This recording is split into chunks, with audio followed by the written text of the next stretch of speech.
Hi மக்களே, எல்லாத்துக்கும் இனிய ஈத் முபாரக். ஹாய் ஃப்ரெண்ட்ஸ், நான் காலையில் நேற்று பீச்சில் போய் தொழுது போயிருந்தேன். ஆமாம், பார்த்தீங்களா எவ்வளோ கூட்டமாக இருக்குன்னு பாருங்கள். ஹாய் ஃப்ரெண்ட்ஸ், பிடிச்சிருந்தா லைக் பண்ணுங்கள், ஷேர் பண்ணுங்கள், கமெண்ட் பண்ணுங்கள். தொடர்ந்து வீடியோ பார்த்துக்கிட்டே இருங்க. يا رب العالمين صل على طه الأمين في كل وقت وحين املأ قلبي باليقين ثبتني على هذا الدين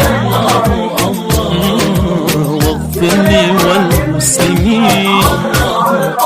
ஹாய் மக்களே, எல்லாத்துக்கும் இனிய ஈத் முபாரக். ஹாய் ஃப்ரெண்ட்ஸ், நான் காலையில் நேற்று பீச்சில் போய் தொழுது போயிருந்தேன். ஆமாம், பார்த்தீங்களா எவ்வளோ கூட்டமாக இருக்குன்னு பாருங்கள். ஹாய் ஃப்ரெண்ட்ஸ், பிடிச்சிருந்தா லைக் பண்ணுங்கள், ஷேர் பண்ணுங்கள், கமெண்ட் பண்ணுங்கள். தொடர்ந்து வீடியோ பார்த்துக்கிட்டே இருங்க.